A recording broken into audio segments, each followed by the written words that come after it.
ठीक है, तो क्लास शुरू करते हैं आज की। Yes sir. आज हमें कुछ क्वेश्चंस तो जो क्वाड्रेटिक पे रह गए थे, सम प्रॉब्लम्स, और फिर उसके बाद करेंगे EP, arithmetic progression. Okay sir.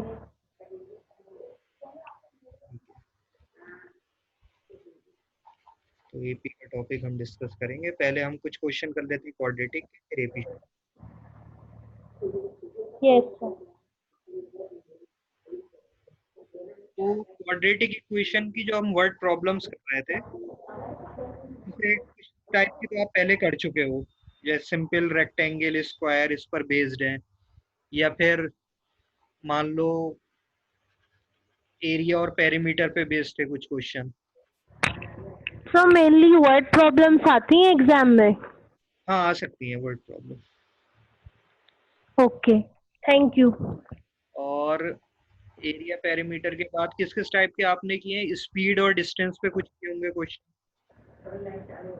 Yes sir. As वाले कुछ क्वेश्चन थे, किस टाइप के?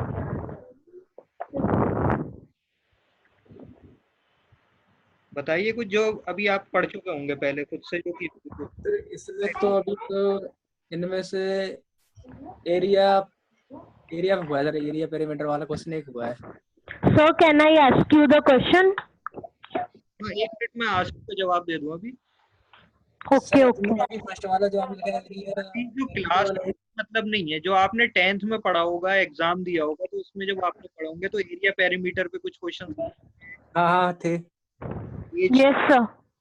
स्पीड और से speed standard age number consecutive number है उनका सम इतना है। ठीक है, तो यस सर। हाँ, सानिया क्या पूछ रहे हैं? यस सर, मेरा एक पॉलिनोमियल से क्वेश्चन था सर। उस दिन जब आप क्लास होस्ट करने वाले थे तो सर मैंने बहुत ज़्यादा आवाज़ दी, हेलो हेलो। सर आपको आवाज़ ही नहीं गई। अच्छा, तो अभी जब क्लास एंड करेंगे ना तो उसमें तब पूछ। Yes sir, yes sir.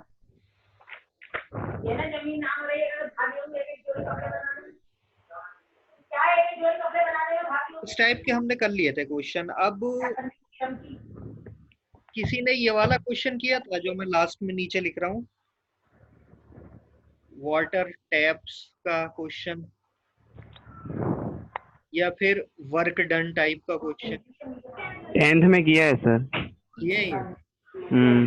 ठीक है, चलो तो हम इसी पे फिर कुछ क्वेश्चंस कर लेते हैं, कंपटीशन लेवल वाले।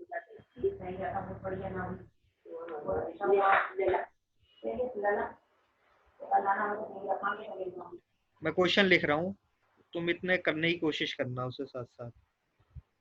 राखी's mother is 26 years elder than the product of their age 3 years from now will be 360. What?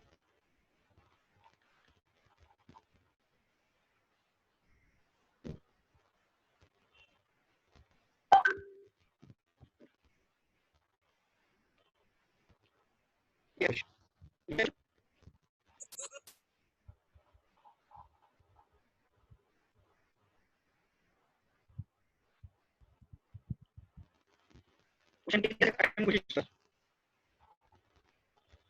Sir आवाज ब्रेक हो रही है। ब्रेक हो रही है। क्वेश्चन दिख रहा है? Yes sir. Yes sir. Yes sir. ठीक है, तो अच्छे से करने की कोशिश करो। राखी और राखी की मदर, इसके बीच में एक रिलेशन दी है पहले, और फिर कहा है कि product of their age is 3 years from now. What will be their future ages after 10 years from now? इस टाइप से क्वेश्चन।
हेलो,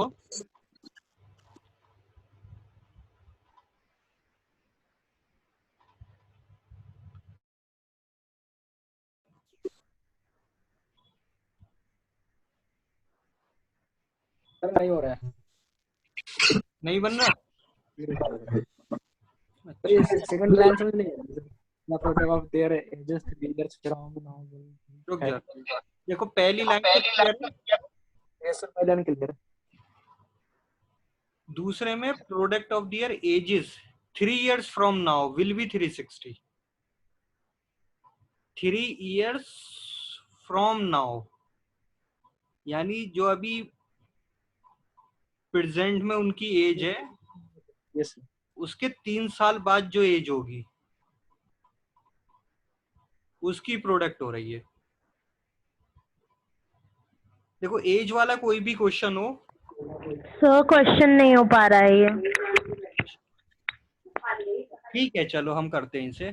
हमेशा हम क्या मानेंगे, जब भी एज्यूम करेंगे तो प्रेजेंट एज करेंगे। क्वेश्चन में कुछ भी दिया हो, आपको एज्यूम जो करना है वो present age. Let present age of Rakhi be x. X. Rakhi की हमने एज मान ली प्रेजेंट इस टाइम, यानी तो present age of Rakhi mother कितनी हो जाएगी? X plus 26। x plus 26। Mother है तो उसकी एज ज्यादा होगी मदर की, कितनी ज्यादा है? 26 ईयर्स। Yes sir. ये दो आगे रिलेशन। अब कह यस रहा sir. Product of their age 3 years from now. Yes sir, यहीं से ही समझ में नहीं आ रहा। From 3 years now. Yes now. Rakhi की एज कितनी हो जाएगी? अभी कितनी थी x, यस 3 सर। साल बाद कितनी हो जाएगी? X plus 3। राखी मदर की कितनी हो जाएगी? राखी एक्स प्लस 29। x plus 29। दोनों में 3-3 साल ऐड होगा। Yes sir. तो ये 3 years के बाद की हमारी राखी की एज है और ये राखी मदर की एज है। इनके बीच यस सर। रिलेशन क्या दिया है? Product of their ages 3 years from now will be 360। यानी x plus 3 into x plus 29 is equal to 360। 360। ये हो गई इक्वेशन। इसे सिंप्लीफाई करो और क्वाड्रेटिक इक्वेशन बनेगी।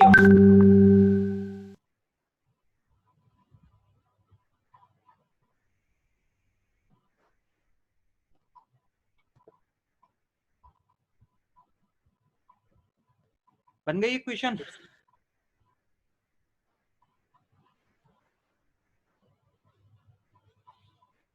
Sir x square plus 32x plus 51 is equal to 0।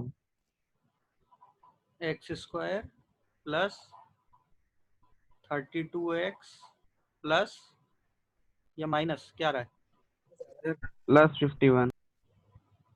नहीं ये इधर 360 भी तो है। माइनस आएगा। 360 जब इधर होगा तो माइनस सॉरी होगा, सॉरी। यहाँ माइनस में कुछ आएगा। 273 आएगा सर। कितना? 273। 273 इज इक्वल टू 0। अब इसको सॉल्व करना पड़ेगा तुम्हें।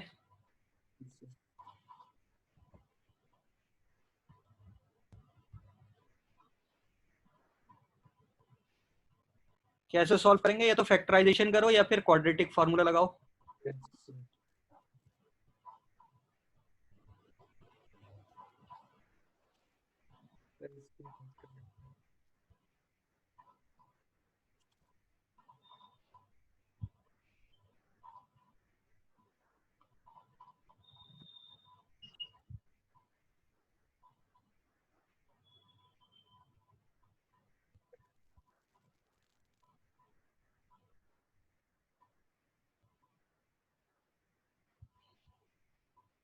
आया किसी का x की वैल्यू?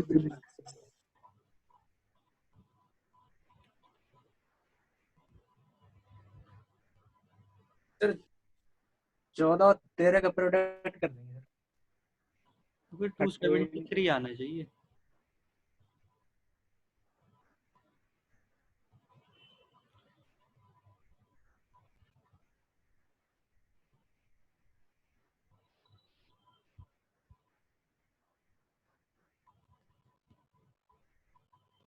ये भी ना आएगा सर। कितना आ रहा है?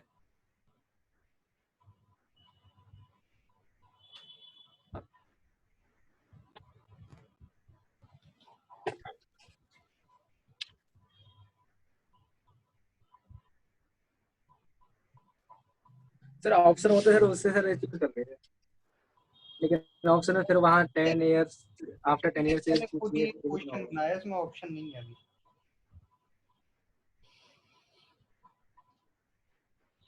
सॉल्व नहीं हो रहा क्या? सॉल्व होगा सर, टाइम लगेगा इसमें सर। अच्छा 91 अगर 3 से डिवाइड करें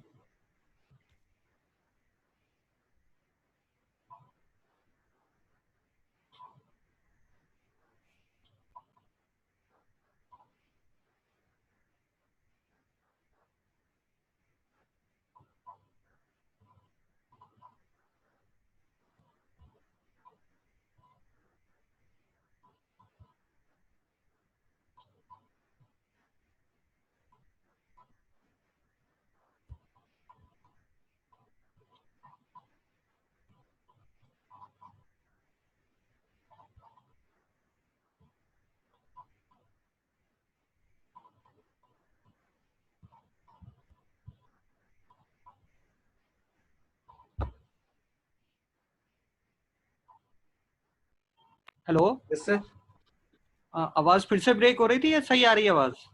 अभी अब से आ रही, बिल्कुल आ रही सर। अच्छा लगा ब्रेक हो रही थी, ठीक है चलो।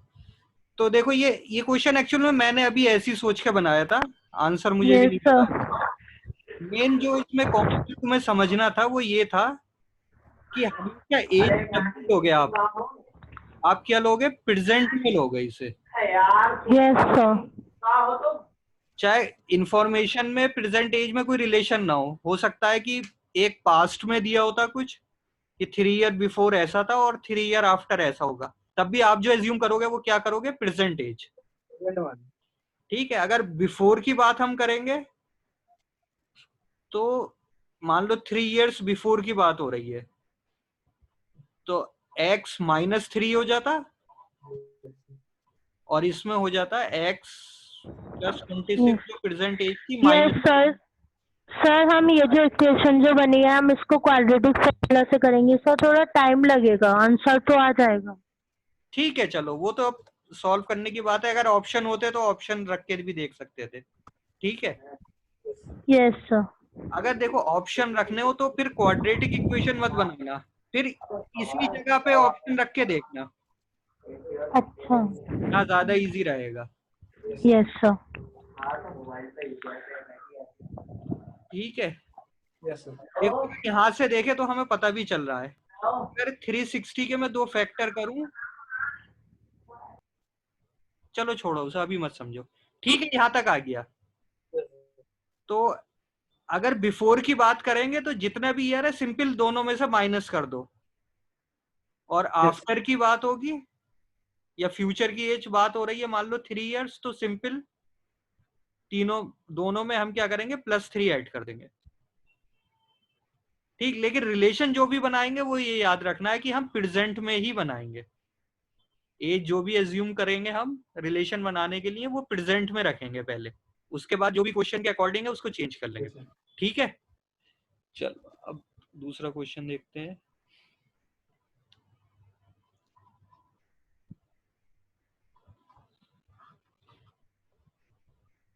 ये एक फोटो फ्रेम है, एक कंपनी ये फोटो फ्रेम बनाना चाह रही है।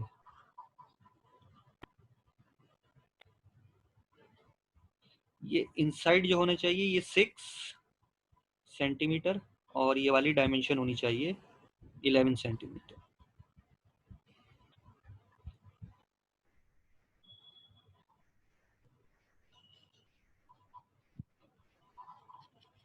ये क्या है, फोटो फ्रेम बनाना है कंपनी को, ठीक है। फोटो फ्रेम कैसे बनेगा, एक पूरा वुडन ब्लॉक होगा बड़ा, उसमें से ये अंदर वाला ये जो पोर्शन है इसे कट कर देंगे हम, तो ये हमें फोटो फ्रेम मिल जाएगा इस तरीके से, ठीक है। ये बीच में से खाली है और ये वुडन ब्लॉक है।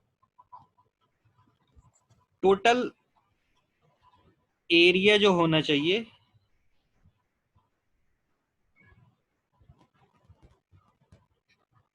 फ्रेम होना चाहिए 38 सेंटीमीटर स्क्वायर। फ्रेम की ये मान लेते हैं हम x। तो पूछा है विड्थ ऑफ फ्रेम होगी, ऑप्शन ए दिया है 1, ऑप्शन बी दिया है 2, ऑप्शन सी दिया है 19/2 और ऑप्शन डी है none of these.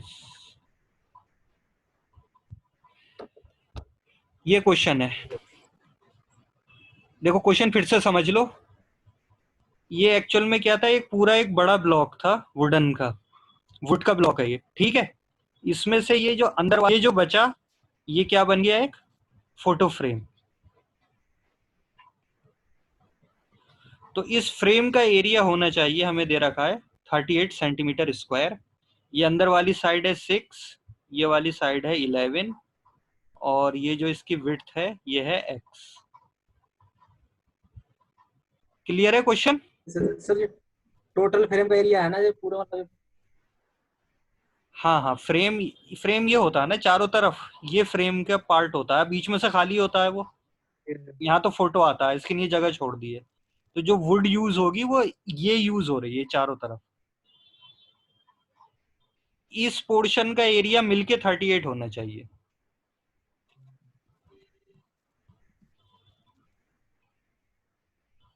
Question clear हुआ? पहले ये बताओ आसिफ। तो ये समझ नहीं आ रहा ये एरिया कौन से दिया है, पूरा दिया है ना, ये बीच में से ये 6 है और ये 11th वाला हटा देंगे। हाँ इसे हटाएंगे ना, फोटो फ्रेम देखा है, बीच में फोटो लगा होता है ना, तो वो एरिया तो नहीं होता ना, उतनी लकड़ी तो यूज नहीं होती ना वो। फ्रेम का दिया हुआ है। हाँ सानिया और शुएब, सर क्वेश्चन क्लियर है? ये बताओ।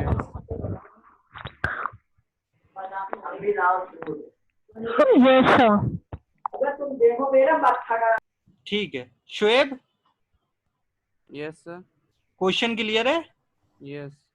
ठीक है, जो फ्रेम होता है उसके चारों तरफ जो वुड होती है उसका एरिया है, एक्स की वैल्यू फाइंड करनी है।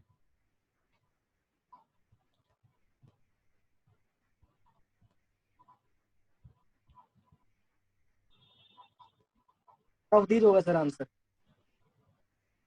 None of these. अच्छा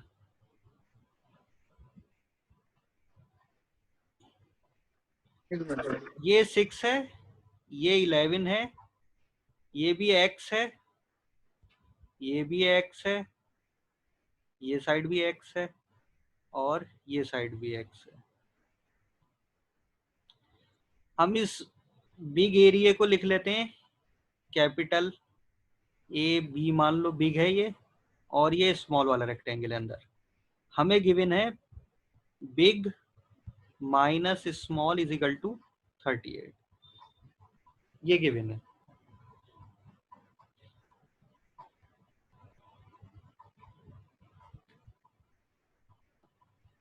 तो बिग की बात करें तो बिग ये एक रेक्टेंगल है, होगा आंसर शायद। अच्छा अभी करते हैं, देखो जो बिग रेक्टेंगल है, रेक्टेंगल का एरिया क्या होता है, length into breadth. Yes sir. इसकी लेंथ कितनी होगी बड़े वाले रेक्टेंगल की, देखो यहां से यहां तक तो 11 है, यस सर। लेकिन उसमें ये x भी ऐड होगा और ये भी होगा, तो 11 प्लस एक्स। सर यहाँ पर ये 11 प्लस एक्स कैसे हो गया? 11 प्लस 2x। होगा सर। देखो बड़ा रेक्टेंगल की ये है साइड, ठीक है, यहां से यहां तक तो 11 है,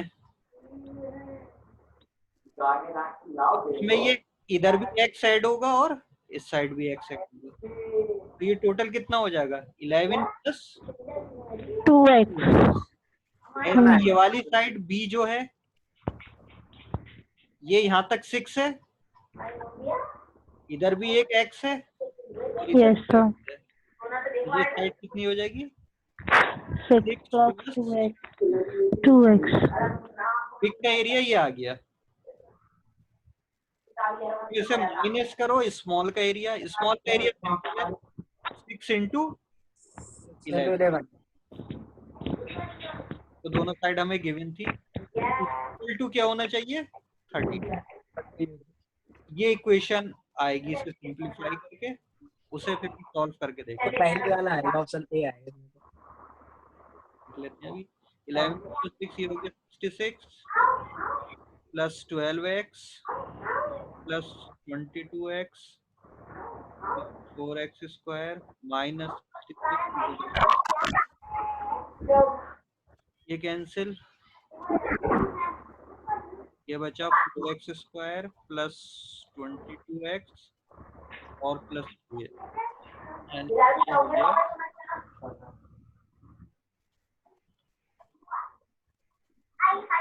34x और इस साइड आएगा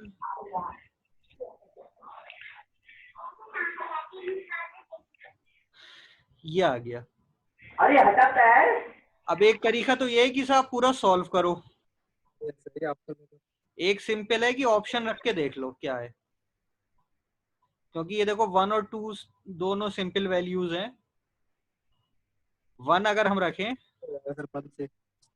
तो देखो 1 पे ये 4 हो जाएगा प्लस 34 38 माइनस 38 0 इक्वल टू 0, यानी पहले ऑप्शन से ही सेटिस्फाई हो रहा है, तो x इज इक्वल टू 1 इसका आंसर। यस सर, मेरी एक चीज इसमें समझ में नहीं आई है सर। जैसे आपने लिखा मतलब ये बड़ा वाला रेक्टेंगल है माइनस छोटा वाला a b minus a s, तो सर आपने ऊपर ये जो लिया है इसमें 11 plus 2x कैसे ले लिया सर आपने? मेरी ये समझ नहीं आया। देखो ये जो साइड है ये यहाँ से यहाँ तक 11 है। Yes sir. मैं ब्लू कलर से ये दिखा रहा हूँ तुम्हें, ये साइड यहाँ से यहाँ तक 11 है। Yes sir. ये बड़ा रेक्टेंगल था, ये छोटा इसके अंदर कट किया, ये साइड 11 है। Yes sir. ये विड्थ है x और इधर भी x, ठीक। तो ये मिलके कितना हो जाएगा? ये पूरी लेंथ कितनी होगी? 11 plus 2x हो गई सर। तो यही तो लिया 11 plus 2x। और सर ऊपर भी ऐसे ही करना है जैसे आपने इसमें लिया है 6 plus 2x। हाँ okay okay, thank you sir. x इधर भी x, ये 6, तो ये हो गया क्वेश्चन। ठीक है आसिफ को शोएब क्लियर है? Yes sir. चलो नेक्स्ट क्वेश्चन करते हैं।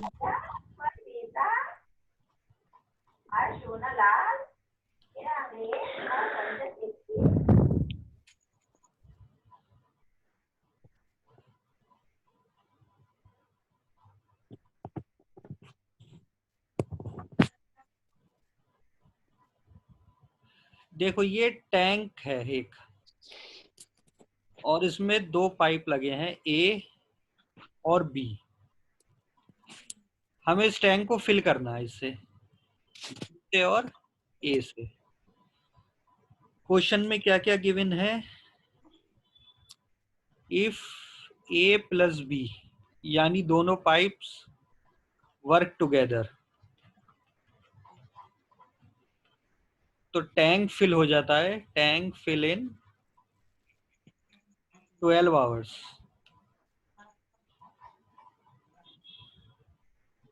One pipe fills the tank 10 hours faster than the other।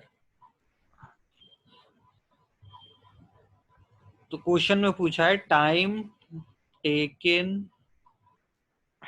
Bye slower pipe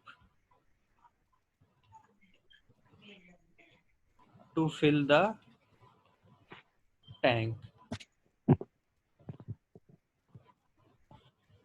option है 20 आवर्स, ऑप्शन बी है 10 आवर्स, ऑप्शन सी है 30 आवर्स और ऑप्शन डी है 40 आवर्स।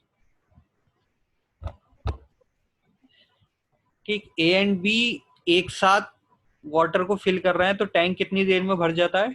12 आवर्स में। ठीक है, ये अपनी कुछ स्पीड से फिल कर रहा है, बी अपनी कुछ स्पीड से कर रहा है। One pipe fill the tank 10 hour faster than the other. यानी मान लेते हैं लाइट ए फास्ट फिल कर रहा है इसे, तो एक जो पाइप है इससे जो वाटर आ रहा है ये टैंक को फिल करता है 10 hour faster than the other. तो time taken by the slower pipe, यानी बी हमारा स्लोअर है, तो इसे कितना टाइम लगेगा ये पूछ रहा है क्वेश्चन में।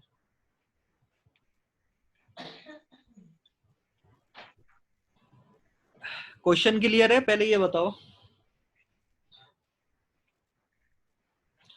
किसी को क्वेश्चन में कंफ्यूजन हो तो पूछ लो अभी।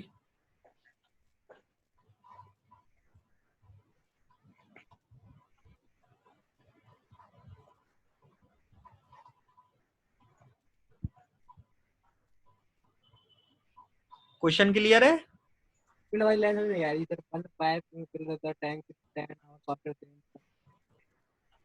देखो कोई टैंक है, टैंक से दो पाइप कनेक्ट है, ए और बी। ए से कुछ वाटर आ रहा है, बी से कुछ आ रहा है, और ये टैंक क्या हो रहा है? फिल हो रहा है।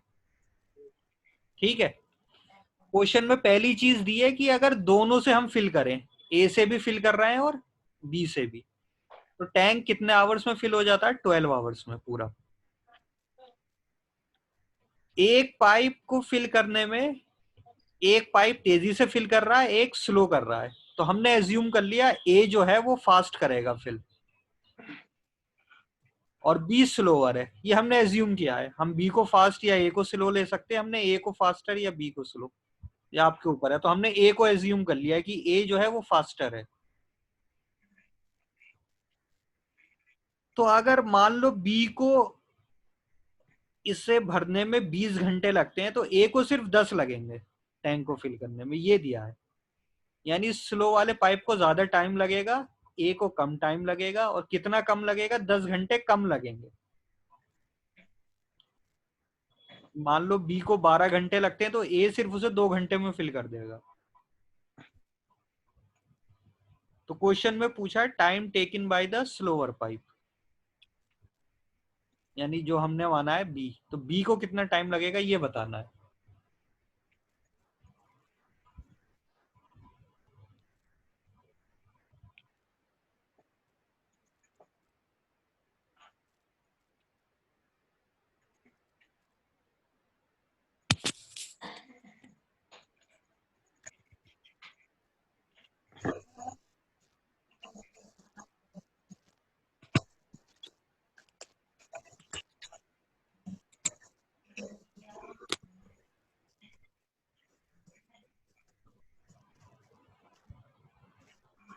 देखो मैं इसे अभी क्वेश्चन आप नोट कर लो, इसे क्लियर कर रहा हूं मैं, ड्राइंग को कर दूं मैं क्लियर? लिख लिया था क्वेश्चन?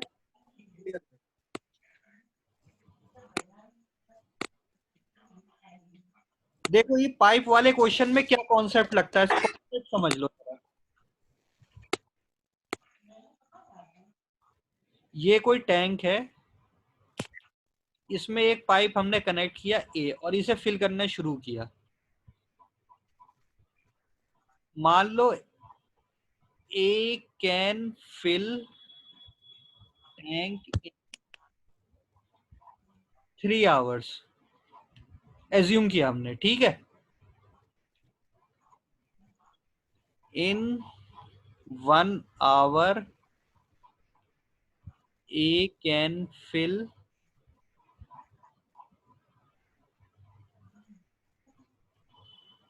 1/3 of tank. ये दो लाइन क्लियर है सबको? क्या लिखा मैंने?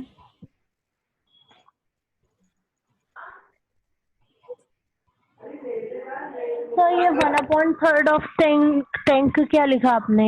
1 आवर ए कैन फिल हमें ये गिवन है, मान लो यस सर। एक किसी टैंक को 3 घंटे में भर देता है, यस सर। तो हम ये लिख सकते हैं कि in 1 hour A can fill 1/3 of tank.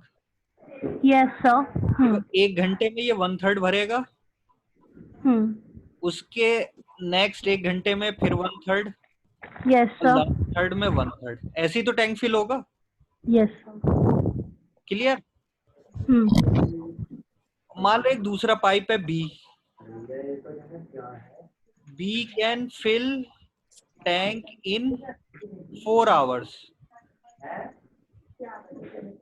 तो इन 1 आवर हम लिख सकते हैं बी कैन फिल, कितना टैंक फिल करेगा? 1/4। 4।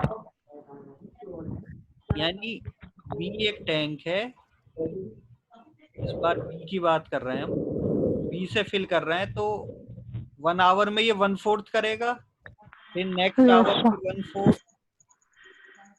फिर 1/4 और लास्ट में 1/4। यानी हम क्या लिख सकते हैं, अगर ए उसे x आवर में फिल कर रहा है, यस सर। तो 1 आवर में जो टैंक फिल होगा वो 1/a हो जाएगा, यानी कि 1/x। ये हम लिख सकते हैं डायरेक्ट। अगर कोई 3 घंटे में फिल करता है तो 1 आवर में कितना करेगा? 1/3। कोई अगर 4 आवर्स में करता है तो 1 आवर में कितना करेगा? 1/4। यहां तक क्लियर है? ये चीज क्लियर है सबको?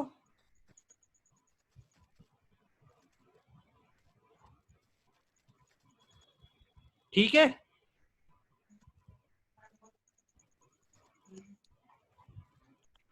अब बात करते हैं टुगेदर। ए और बी एक साथ काम कर रहे हैं तो क्या होगा? ए फिल करता है 3 आवर्स में, बी फिल करता है 4 आवर्स में। लेकिन अब क्या हुआ, दोनों पाइप हमने एक साथ यूज कर लिए, ए से भी फिल हो रहा है और बी से भी फिल हो रहा है। तो ए और बी में क्या हो जाएगा? 1 आवर में कितना काम करेंगे? ए को जितना टाइम लगता है प्लस बी को जितना लगता है।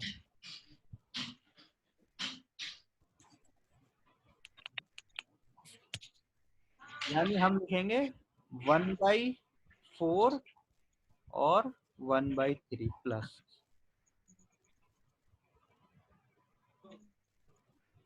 ये हो जाएगा 12, 7/12।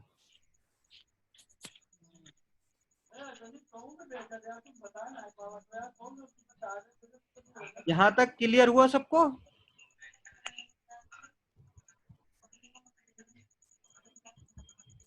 Asif, Shoaib, Sania? Yes sir. Yes sir. तो टैंक 3 आवर्स। अब देखो 1 आवर में दोनों मिलके कितना काम करेंगे? जो ए का 1 आवर का काम था ये, और बी का जो 1 आवर का काम था ये, दोनों को ऐड कर दो। तो 1 आवर में अब कितना टैंक फिल हो जाएगा? 7/12। 1/4 बी ने फिल कर दिया, 1/3 ए ने फिल कर दिया। तो अब दोनों का जो मिलके आया वो इतना टैंक फिल हो जाएगा 1 आवर में। क्लियर यहां तक? Yes sir. लास्ट लाइन अगर मैं ये लिखूं कि टोटल कितना टाइम लगेगा टैंक फिल करने में, ए और बी को एक साथ जब काम कर रहे हैं, तो मैं ये लिख सकता हूं 12/7 आवर।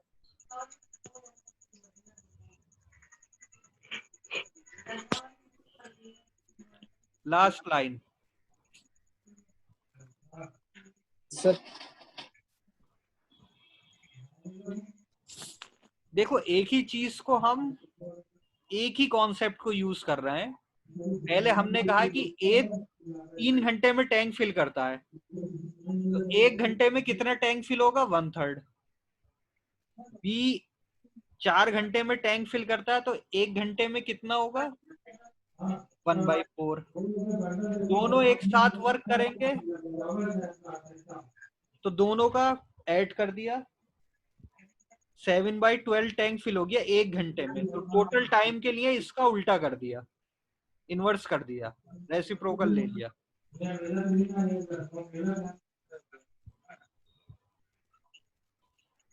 ये क्लियर हो गई? Yes sir. देखो ये कॉन्सेप्ट जो यूज होता है ये एक और जगह यूज होगा, इसलिए इसको मैं बार बार तुम्हें समझा रहा हूं।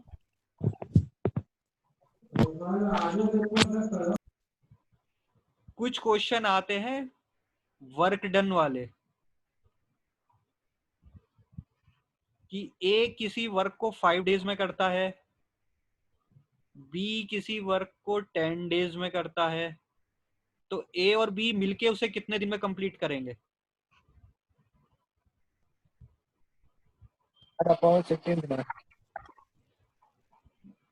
तो वर्क डन में भी सेम कॉन्सेप्ट यूज होता है। ए का 1 डे का वर्क निकालेंगे हम, वो हो जाएगा 1/5। एंड बी का 1/11। 1/10, 10 है ये। सर 10, अच्छा। तो 1/10 दोनों मिलके काम कर रहे हैं तो ऐड कर दो, 10 एलसीएम ले लेते हैं हम, तो ये हो जाएगा 2 यस सर। + 1 3/10। 3/10, और यस। टोटल कितने डेज लगेंगे इसका रेसिप्रोकल? 10/3 डेज। 3। ठीक। यस वर्क डन में बिल्कुल सेम कॉन्सेप्ट है जो इस पाइप वाले में हम पढ़ रहे हैं। पाइप 3 आवर्स में करता है तो 1 आवर में 1/3 हो गया, बी 4 में करता है तो बी का 1/4 हो गया, दोनों मिलके करते हैं तो दोनों को ऐड कर दो और टोटल के लिए उसका टोटल टाइम के लिए रेसिप्रोकल ले लो एंड में। यस। क्लियर? तो चाहे पाइप हो या वर्क डन हो, कॉन्सेप्ट ये है उसका। ठीक है। अच्छा, इसको थोड़ा और अगर हम इंटरेस्टिंग बनाए क्वेश्चन को तो हम ये कर सकते हैं कि ए, बी और सी, अब 3 पाइप हो गए। ए 3 आवर्स में कर रहा है, बी 4 में कर रहा है और सी मान लो 5 में कर रहा है। ठीक है। तो ए प्लस बी प्लस सी तीनों मिलके कितने दिन में करेंगे, कितने टाइम में करेंगे, ये निकालना हो तो क्या करेंगे? कर देंगे सबको। हाँ, सबका रेसिप्रोकल लेंगे पहले, 1/3 + 1/4 और + 1/5। 3 पाइप है तो तीनों को एक साथ कर दिया। क्लियर?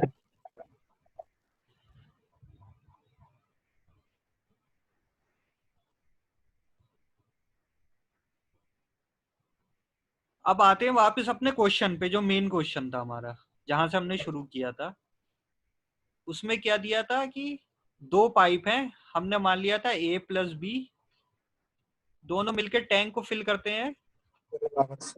12 आवर्स था ना? Yes sir. ठीक है। तो ये टैंक है, ए और बी दोनों मिलके फिल कर रहे हैं। दूसरा ये दिया था कि A fill tank 10 hours faster than B. ठीक है। तो एज्यूम कर लो, let time taken by pipe B is x hours, तो time taken by pipe A will be x - 10 hours. ये हमने एज्यूम कर लिया। यस। अब क्या होगा? अब रिलेशन बनाओ। टुगेदर का दे रखा है हमें 12 आवर्स, तो इन 1 आवर से ही शुरू करेंगे। 1 आवर में पाइप बी कितना टैंक फिल करेगा? 1/x।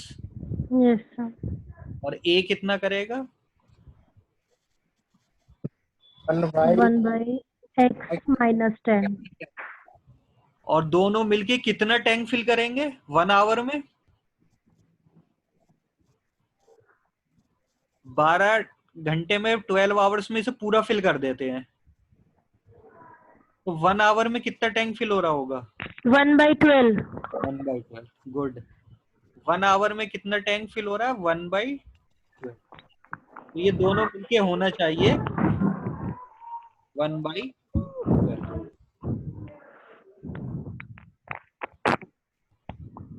ये है हमारी क्वाड्रेटिक इक्वेशन।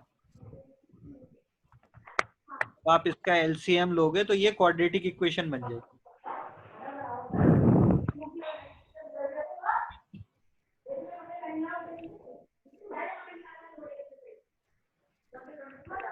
एक तरीका तो ये है कि इसे क्वाड्रेटिक बना के सॉल्व कर लो, और एक ऑप्शन डायरेक्ट पुट करके देख लो कि किससे आंसर आ सकता है।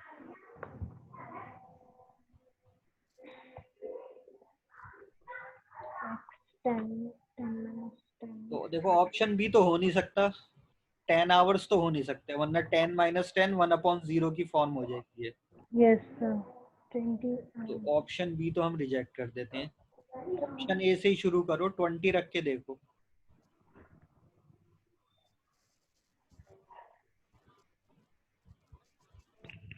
और भाई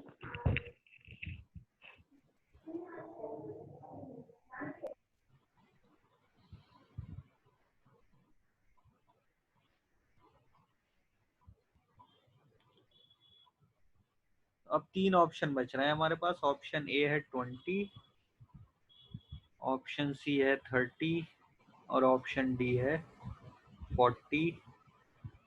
ऑप्शन बी था 10, उसे हमने रिजेक्ट कर दिया।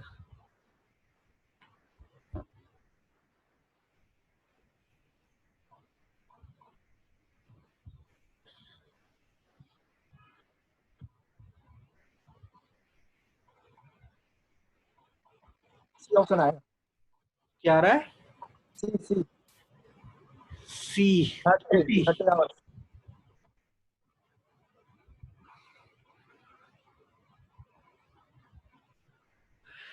30 अगर रख के देखें हम तो ये हो जाएगा 1/30 प्लस 1/20।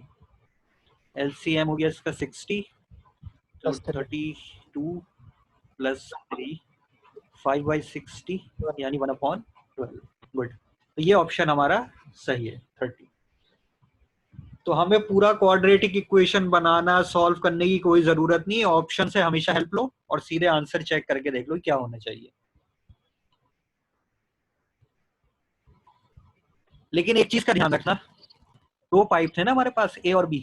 ए को हमने एक माना था फास्टर, जो भी इक्वेशन बनाई हमने ए को फास्टर मान के और बी को स्लोअर मान के बनाई है।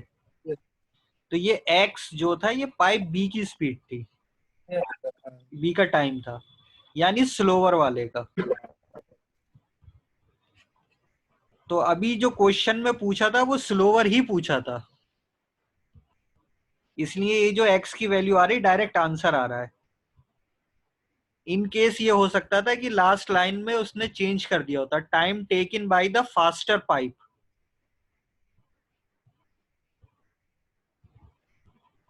तो तुम्हें ये ध्यान रखना है कि जो एक्स किसे एज्यूम किया, ये याद रखना कि पाइप बी को हमने एक्स माना था और पाइप बी स्लोअर है। तो जो ये एक्स की वैल्यूज आई है ये स्लोअर की आई है, और यही क्वेश्चन में था इसलिए आंसर था।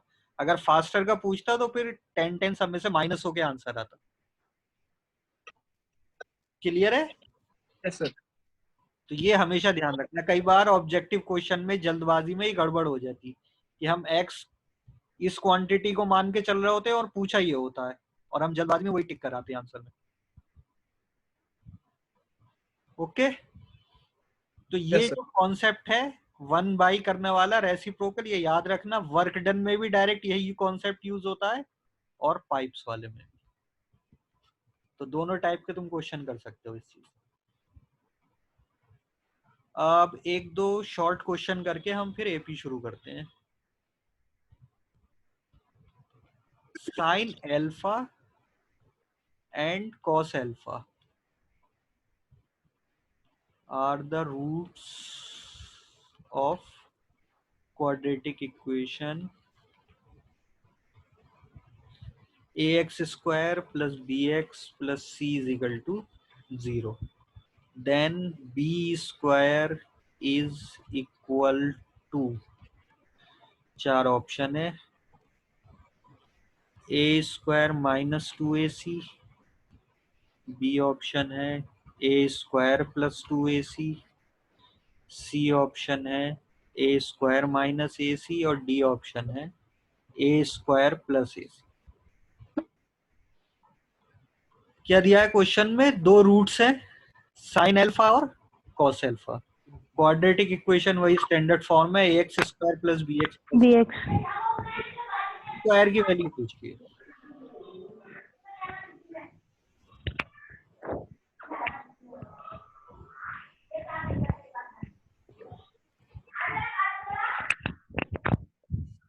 तो हमें रूट्स गिवन है, तो सबसे पहले वही सम ऑफ रूट्स और प्रोडक्ट ऑफ रूट्स लिख लेते हैं.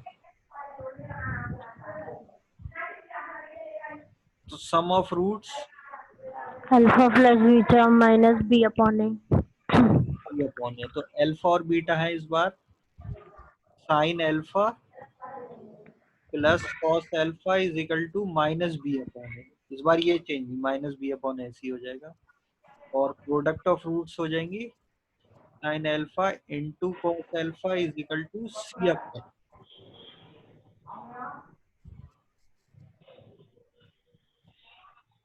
अब देखो ऑप्शन में क्या है, बी स्क्वायर की वैल्यू ए और सी के टर्म में है.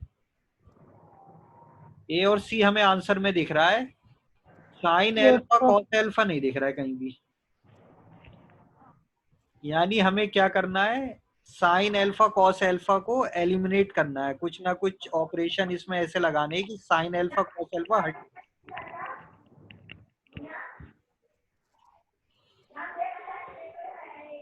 सिर्फ ये जो साइड है इनके बीच में रिलेशन आ जाए.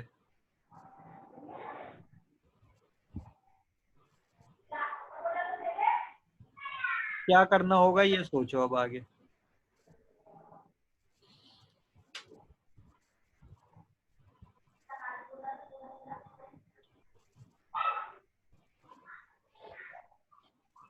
तो इसमें जो ट्रिग्नोमेट्री में कुछ फार्मूले पढ़े थे उसकी तुम्हें हेल्प लेनी होगी.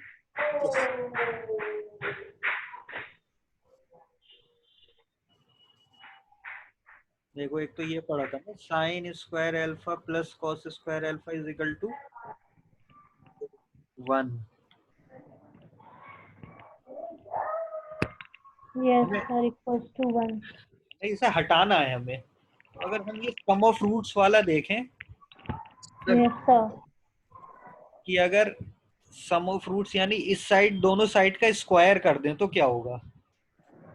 तो एक तो कुछ ये वाली फॉर्म आएगी sign square alpha cos square alpha, तो वो तो 1 हो जाएगा, तो ये हट जाएगा साइन और कॉस स्क्वायर अल्फा.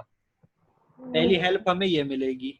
दूसरी हेल्प ये मिलेगी कि इस साइड b है, ये माइनस b, जब इसका स्क्वायर होगा तो b स्क्वायर हो जाएगा. तो ये क्वेश्चन में पूछा भी है b स्क्वायर. तो हमारी दो चीजों में हमें बहुत हेल्प मिल रही है.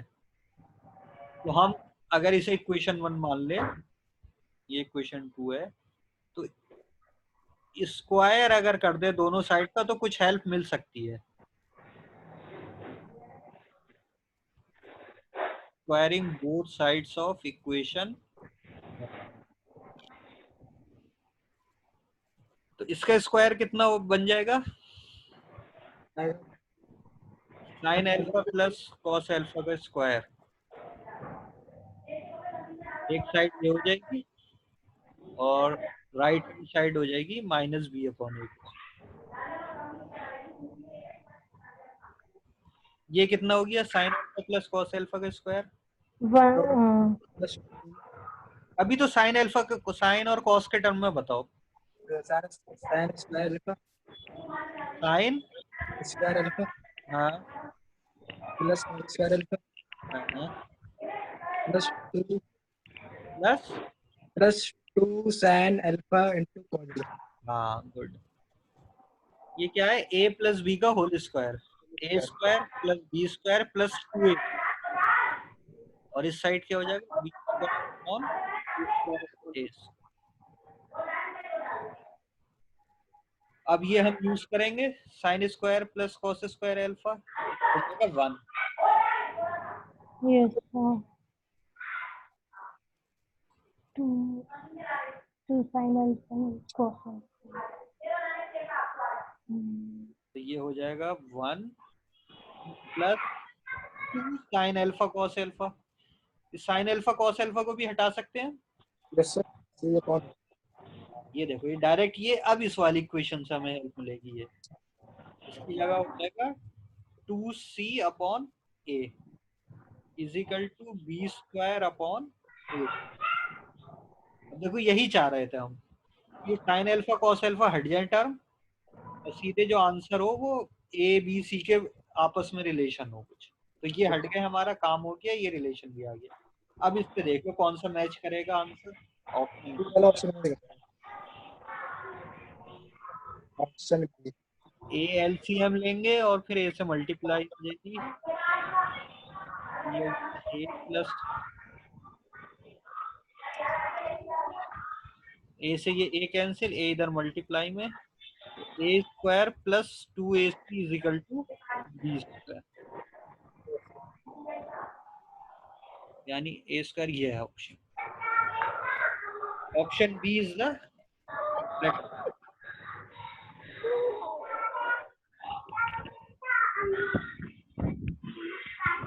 ओके, अब हम इसमें फिर एक लास्ट क्वेश्चन करके एपी शुरू करते हैं सर। हाँ, इसमें एसवी वाला भी सर नहीं कराया क्या चीज, सर, एसवी डिस्टेंट वाला क्वेश्चन सर नहीं लिया अभी एक भी।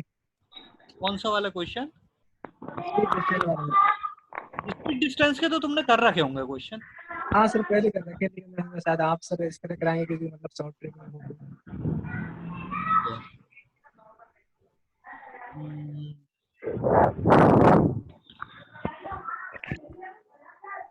चलो एक कर लेते हैं फिर इसमें, पहले एक अभी रूट्स का कर लो, उसके बाद फिर कर लेते हैं। Okay.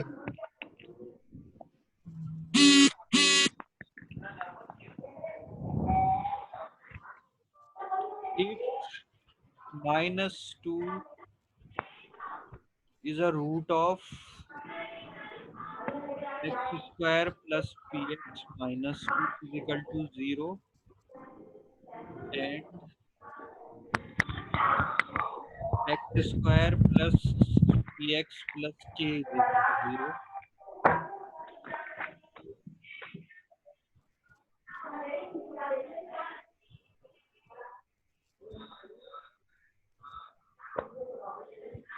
quadratic equation this has equal roots,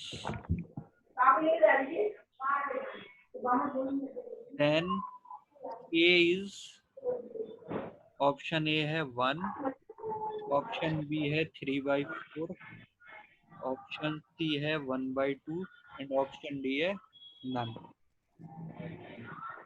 1 3 देखो दो क्वाड्रेटिक इक्वेशन है, Yes, sir. पहले में क्या दिया है, -2 is a root of this quadratic equation, और दूसरी क्वाड्रेटिक इक्वेशन जो है ये दिस हैव इक्वल रूट्स। तो ये जो k आया इसके अंदर, इसकी वैल्यू पूछी।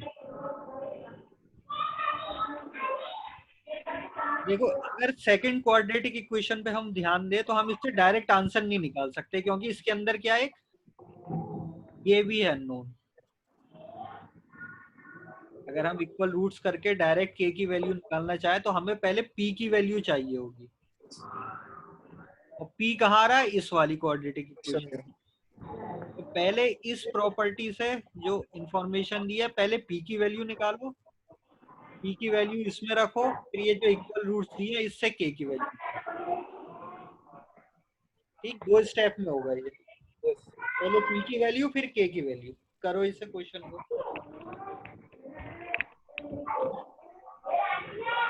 X square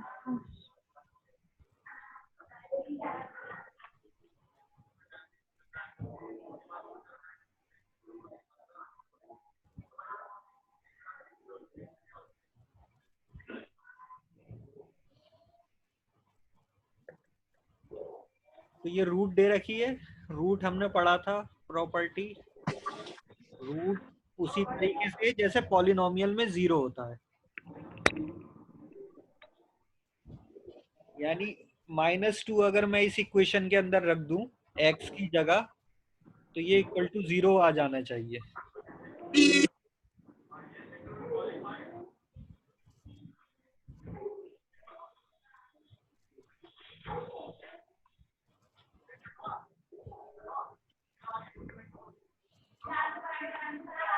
यानी पहले इस इंफॉर्मेशन में मुझे ये था -2 का स्क्वायर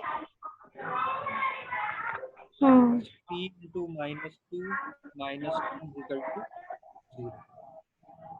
ये होगा ऑप्शन डी सर। p की वैल्यू क्या गई? -4x plus 2 and -2 equals बनाई तो -1 आ रहा है। -1 या 1? बनाएगा केवल yes sir. Yes sir. p की वैल्यू हो गई 1 अब इसमें रख दो, यानी x² plus x plus k is equal to 0 as equal roots. दूसरी इंफॉर्मेशन अब ये हो गई हमारी। इक्वल रूट्स के लिए क्या पढ़ा था हमने, यानी b जो होता है b² माइनस 4ac वो कितना होना चाहिए, d की क्या वैल्यू होनी चाहिए डिस्क्रिमिनेंट की इक्वल रूट्स के लिए? 0। इसके में वैल्यू रखो, b की हो जाएगा 1 का स्क्वायर, a भी 1 है और c है k,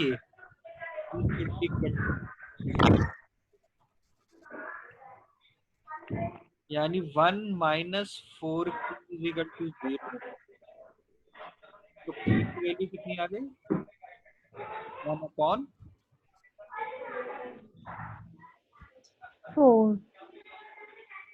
तो 1 ये भी नहीं है, 3/4 भी नहीं है, 1/2 नहीं है, तो इसका आंसर क्या होगा? None of the.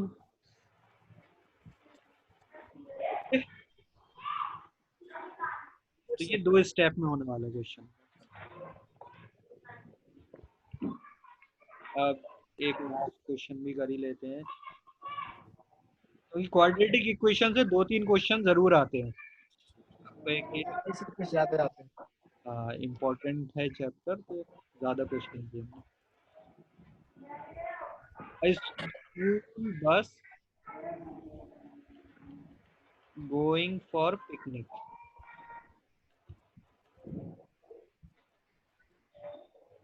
One 50 kilometre away from school.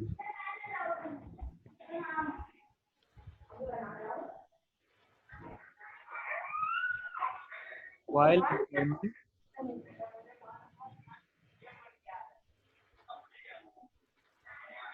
it was raining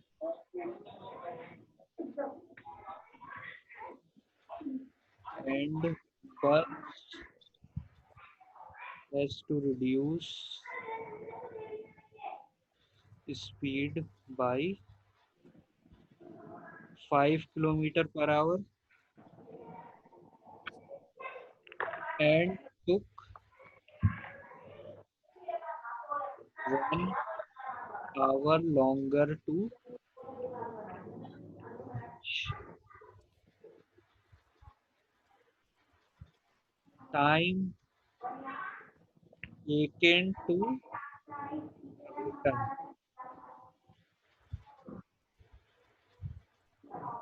will be, option a है 5 hours, option b option 7 hours, option 4 hours। ये क्वेश्चन है कि school bus is going for a picnic 150 kilometre away from school, यानी distance हमें दिया है 150 kilometre, लेकिन return होते वक्त क्या हो गया, रेनिंग हो गई, तो स्पीड कितनी कम हो गई, 5 किलोमीटर पर आवर। टाइम कितना लग गया, 1 घंटा ज्यादा लग गया। ये दोनों किससे रिलेटेड दिए हैं?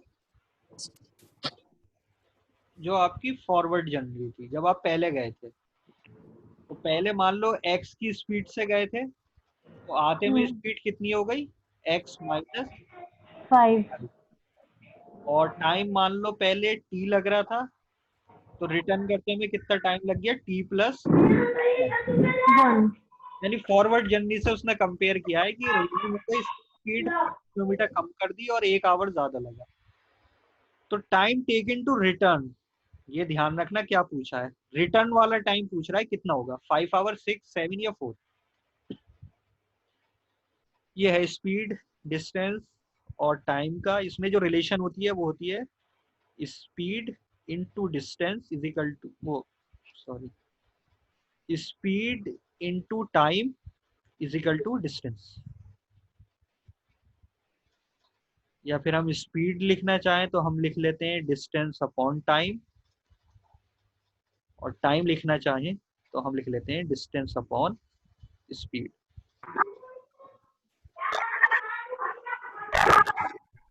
रिलेशन एक ही है, speed into time is equal to distance, एक ही याद रखो आप, s into t is equal to d. तो पहला काम है इक्वेशन बनाना।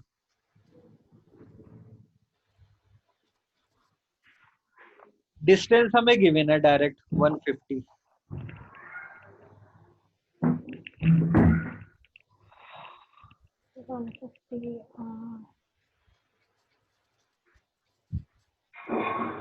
क्वेश्चन क्लियर कर दूं? Yes sir. क्वेश्चन क्लियर कर दूं? नोट कर लिया सब? Yes sir. ठीक है।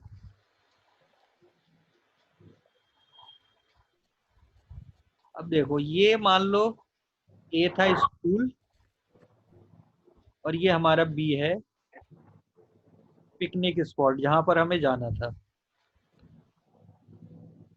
यहाँ से यहाँ तक हम गए, डिस्टेंस है ये क्वेश्चन में डायरेक्ट गिवन है 150 किलोमीटर। यहाँ मान लो हमारी स्पीड थी x, तो वापस आते में स्पीड कितनी हो गई? x minus 5। 5, कम हो गई स्पीड हमारी। तो यहाँ जो टाइम लग रहा था ए टू बी जाने में, और यहाँ जो टाइम लगा ये ज्यादा हो गया। बी टू ए आने में जो टाइम हो गया वो जो पहले टाइम लगा था उससे एक 1 आवर ज्यादा हो गया। t+1। ठीक है। Yes sir. या फिर हम इसको ऐसे भी लिख सकते हैं कि t e a minus t a b is equal to 1, ऐसे लिख सकते हैं। Yes sir. यानी जो रिटर्न जर्नी थी B2 है, पिकनिक स्पॉट से स्कूल जब वापस आए उसमें से जो ओरिजिनल आने का टाइम था हमारा, उसके बीच का डिफरेंस क्या है? 1।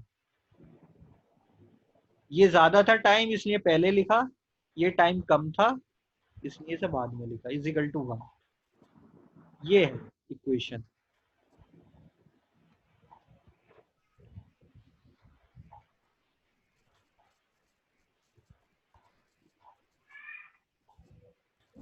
अब टाइम के लिए हमने देखो एक ही फार्मूला है इसमें, speed into time is equal to distance. तो अगर हमें टाइम में हमने रिलेशन बनाई है तो हम लिखेंगे डिस्टेंस अपॉन स्पीड। तो B2A यानी पहले रिटर्न वाला लिख रहे हैं, डिस्टेंस कितना है? फिक्स है, देखो चाहे A टू B गए या B2A आए, डिस्टेंस कितना है? 150। तो हम लिख लेंगे 150 डिवाइड बाई स्पीड। स्पीड कितनी हो गई रिटर्न में? रिटर्न की बात कर रहे हैं ना पहले, x minus 5 minus a b. अब इसकी बात कर रहे हैं जो फॉरवर्ड जर्नी थी हमारी, डिस्टेंस कितना चले हम? वही 50, लेकिन स्पीड अब कितनी थी? x। तो ये एक इक्वेशन बन गई हमारी। ठीक है, क्लियर हुआ ये? Yes. सानिया, आसिफ और Yes, sir. आरिज। लेकिन एक चीज देखो, आंसर तो आ जाएगा इससे। पहले आप क्या निकाल लोगे, x, और x के बाद फिर t। लेकिन क्वेश्चन पे आप ध्यान दो, क्वेश्चन में क्या पूछा है, टाइम पूछा है। तो अगर हम सीधे क्या करें, तो हमने ये रिलेशन टाइम में बनाई, अगर वो हम स्पीड के अंदर बनाते, देखो मान लो स्पीड एस ए बी और एस बी। अब हम ये कह रहे हैं कि s a b minus s b a equal to कितना होगा, 5। यही होगा। फॉरवर्ड जर्नी में जो स्पीड थी और रिटर्न जर्नी में जो स्पीड थी, उसका डिफरेंस कितना है, 5, Yes, sir. है ना। स्पीड को हम क्या लिख सकते हैं, distance upon time. Time. Yeah. तो अभी फॉरवर्ड की बात कर रहा हम, ए टू बी, डिस्टेंस कितना है 150, और टाइम कितना है, यहाँ पर हम मान लो एज्यूम कर लो टी। तो हम लिख सकते हैं 150 अपॉन टी माइनस, जब वापस आ रहे हैं डिस्टेंस तब भी 150 है, लेकिन टाइम कितना है अब, टी प्लस 1. 1, टाइम ज्यादा लगा, इज इक्वल टू 5। ये भी इक्वेशन बन सकती है और ये भी बन सकती है। इसमें हमने टाइम को एज्यूम करके स्पीड में रिलेशन बना के टी के टर्म में इक्वेशन बना दी। यहाँ हमने स्पीड को x माना था, टाइम के बीच में रिलेशन लिख के x के टर्म में इक्वेशन बनाई थी। यहाँ भी क्वाड्रेटिक बनेगी, ये भी क्वाड्रेटिक बनेगी। लेकिन फायदा क्या होगा, ये इक्वेशन ज्यादा सही है, इक्वेशन 1 या 2, कौन सी इक्वेशन ज्यादा सही है, 2। क्यों,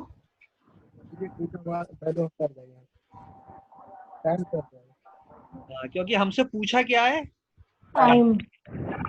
और टाइम कौन सा पूछा है। एक चीज और देख लो, चलो यहाँ तक अगर तुम समझ सकते हो चीजें, तो टाइम कौन सा पूछा है, ये ए बी वाला टाइम पूछा था या बी ए वाला पूछा था, रिटर्न वाला।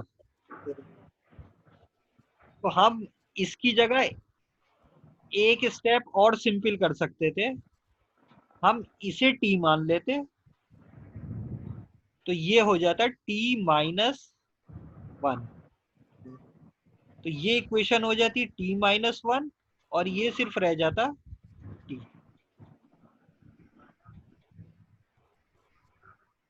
तो अब तुम डायरेक्ट ऑप्शन जो तुम्हें दिए हैं उसको टी इसमें इक्वेशन में रख के देख सकते हो कि कौन सा आंसर सही है। क्या क्या ऑप्शन थे, 4 5 6 7 थे ना शायद। 5 6 7।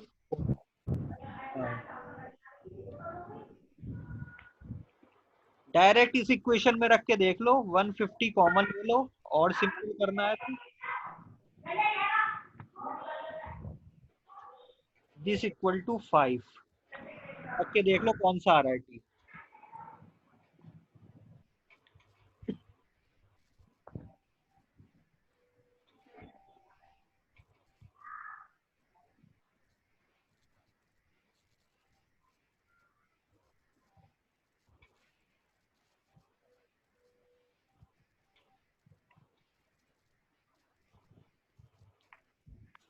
यानी अगर 150 को मैं उधर भी ले जाऊं, तो 1 अपॉन टी माइनस 1 माइनस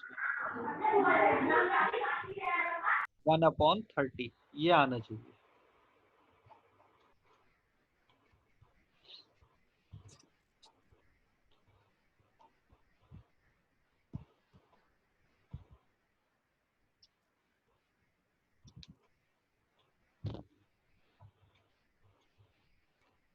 आया आंसर?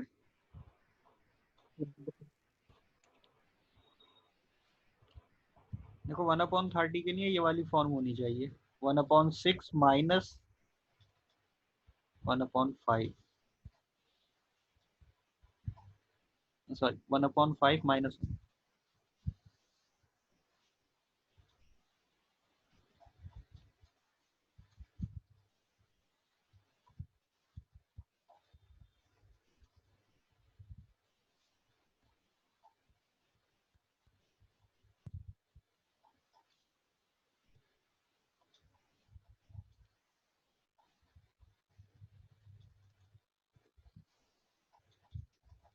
कितना आया टी की वैल्यू? अभी तो नहीं मिल रही, सब निकाल रहे हैं। 5 नहीं होगा तो जल्दी, टाइम ही तो बचाना है। ये सारी दो इक्वेशन तुम्हें इसलिए तो समझाई मैंने कि टाइम बचे। आंसर तो इससे भी आ जाता है x-5 से, लेकिन पहले तो मैं x की वैल्यू निकालते, फिर उसे टाइम डिस्टेंस में लग के फिर t की वैल्यू आती। ना तुम्हें इसमें ऑप्शन की हेल्प कर सकते थे अगर इस इक्वेशन से चलते, तो ऑप्शन भी कोई हेल्प नहीं करता। इसीलिए मैंने टी के टर्म में कराई ताकि तुम डायरेक्ट ऑप्शन से अब आंसर देख सको। देखो ये फॉर्म आ गए ना, ये 1/30 होना चाहिए। 30 तभी बनेगा जब ये 1/5 माइनस 1/6 ये फॉर्म हो, यानी ये टी वाला की वैल्यू ऑप्शन क्या होनी चाहिए? 6। Option b option. ठीक है, यस सर। तो सर ये कंफ्यूज हो रहा है सर, इसमें कई क्वेश्चन हमने बना दी ऐसे कि कुछ आंसर रखने में किसी में रखें, क्या करें कैसे। नहीं, अब कंपटीशन ब्रेक करना है तो औरों से तो स्मार्ट बनना पड़ेगा ना, तभी तो कंपटीशन निकलेगा। आपने इसमें 1 2 3 3 क्वेश्चन बना दी सर। अब 3 क्वेश्चन में आप सोच रहे थे क्या किस समय कैसे बनाई जाएगी, हाँ, जो समय टाइम बचाएगी कौन से क्या करें। ये सिर्फ और सिर्फ प्रैक्टिस करने से आता है, और कोई तरीका नहीं है। Okay sir. जितना प्रैक्टिस करोगे, देखोगे अच्छा इस तरीके से भी क्वेश्चन हो सकता है, ऐसे भी हो सकता है, तब माइंड खुलना ही शुरू होगा। तब दिमाग में आइडिया आएंगे, अच्छा ऐसे क्वेश्चन बनी, ऐसे भी बना लो। भाई एक रिलेशन है हमारे पास, सिर्फ स्पीड इनटू टाइम और डिस्टेंस। अब या तो स्पीड के टर्म में रिलेशन बनाओ या टाइम का बनाओ। डिस्टेंस तो हमें गिवन था ही पहले से। हमने क्या देखा कि क्या पूछा है हमसे, टी पूछा गया है, तो टी को ही हमने एज्यूम कर लिया और फिर स्पीड के टर्म में रिलेशन बना के आंसर आ गया। ओके फिर तो आज तो एपी नहीं शुरू हो पाएगा, अब एपी हम नेक्स्ट क्लास से ही शुरू करेंगे। यस सर, मेरा क्वेश्चन था। हाँ, तुम्हारा क्या क्वेश्चन था सानी? यस सर, उसमें यस सर, एक क्वेश्चन है। The zeros of the quadratic polynomial. Zeros दे रखे हैं, क्वाड्रेटिक पॉलिनोमियल है, ठीक है। 6x² minus 13x plus 6r। 6x² minus 13x hmm, plus 6r। हाँ, और सर ऑप्शन ए है -2/3, 2/3। हम्म, बी है 2/3, -3/2। हम्म, सी ऑप्शन है 1/3, 2/3। हम्म, डी है 2/3, 3/2। ये यस 13 है सर, यहाँ पर। ये सर क्वाड्रेटिक इक्वेशन है, तो सर मैंने इसमें सम ऑफ रूट्स और प्रोडक्ट ऑफ रूट्स कर कर भी देखा, तब भी आंसर नहीं आ रहा। और सर फैक्टर्स भी नहीं हो पा रहे हैं इससे। अभी रुकते हैं। देखो जीरो निकालने का तरीका क्या होता है, जो भी पूरा पॉलिनोमियल है उसे क्या कर दो, इक्वल टू जीरो कर दो। एक्स की वो वैल्यू जिसपे ये पूरा पॉलिनोमियल इक्वल टू जीरो हो जाए, वो जीरो ऑफ पॉलिनोमियल कहलाता है। ठीक है, yes sir, definition. Yes sir. तो यानी ये इक्वल टू जीरो होना चाहिए। अब ये एक इक्वेशन की फॉर्म में आ गया, एक्स से आंसर आना चाहिए। अगर हम इसे क्वाड्रेटिक उससे कंपेयर करें तो ए की वैल्यू है 6, बी की वैल्यू है -13 और सी की वैल्यू है 6। तो अगर इसे मैं सॉल्व करूं तो सम, अगर फैक्टराइजेशन से ही करने की कोशिश करूं तो सम होना चाहिए 13 और प्रोडक्ट होना चाहिए 36। तो 36 हो यस जाएगा सर। 9 इंटू 4, तो 6x square minus 9x minus 4x plus 6 is equal to 0। 3x common ले लो, 2x minus 3 minus 2, 2x minus 3 is equal to 0, यानी 2x minus 3 into 3x minus 2 is equal to 0। x is equal to या तो 3/2 हो या फिर 2/3, ये होना चाहिए। ऑप्शन है कोई ऐसा 3/2 और 2/3? ये है 3/2। Yes sir. Yes option, sir. ये है। इसमें क्या सर होगा, आपने इक्वल्स टू 0 कैसे कर दिया? Equal to 0? यस सर, कैसे कर दिया आपने? सर ये तो क्वाड्रेटिक पॉलिनोमियल। पॉलिनोमियल है ना, 0 निकालना है हमें। 0 ऑफ पॉलिनोमियल इस वेरिएबल की वो वैल्यू होगी जिसपे ये पूरा इक्वल टू 0 हो जाएगा। ये तो सर डेफिनेशन। मुझे ये लगा कि ये पॉलिनोमियल है तो फिर उसको इक्वेशन कैसे? हाँ मैं इसलिए कर। भाई अगर मैं ये पूछूं 2x प्लस 3 इससे 0 निकालो, कैसे करोगे? यस सर, इक्वल्स टू 0 कर देंगे। ये तो आएगा, बस ये आगे। Okay thank you sir. ठीक है, वरना सम ऑफ रूट और प्रोडक्ट ऑफ रूट से भी हम आंसर देख सकते थे। सम ऑफ रूट आना चाहिए माइनस बी अपॉन ए, यानी यस सर। 13/6, और प्रोडक्ट आना चाहिए था सी अपॉन ए, यानी 6/6 1। Yes sir.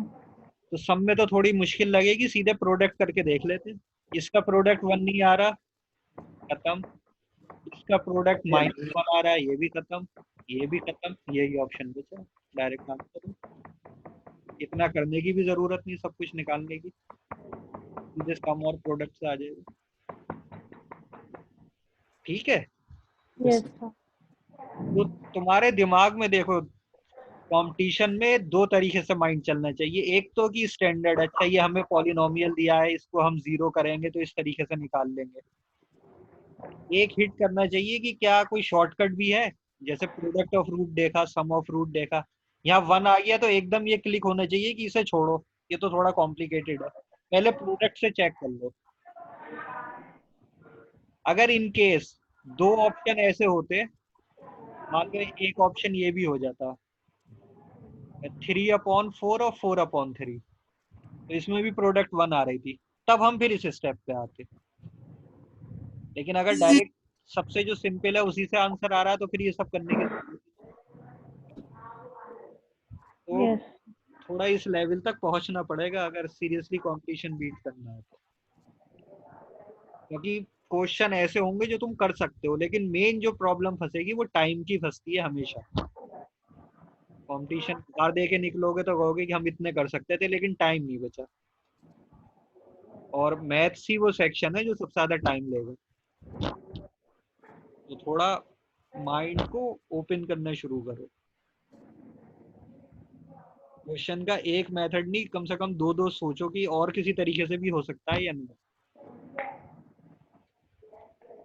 नॉर्मली जो कंपटीशन के क्वेश्चन आते हैं, मान लो मैथ्स के 20 क्वेश्चन है, यस सर। 20 में से 5 तो डिफिकल्ट लेवल होंगे, वो तो नॉर्मली एक ही मेथड से होंगे, लेकिन 10 से 15 क्वेश्चन ऐसे होंगे जो शॉर्टकट से भी हो सकते हैं, और उसमें से 3-4 क्वेश्चन तो ऐसे होंगे ही होंगे जो डायरेक्ट ऑप्शन से हो सकते हैं। तो अब तुम्हें ये पिक करना पड़ेगा। इसका एक ही तरीका है, different type of question practice करते रहो, पहले खुद से करने की कोशिश करो, बाद में देखो सॉल्यूशन कैसे किया है, लेकिन पहले खुद दिमाग लगाओ। ठीक है, तो यस चलो। सर प्रीवियस ईयर्स पेपर में क्या कर सकते हैं? क्या चीज?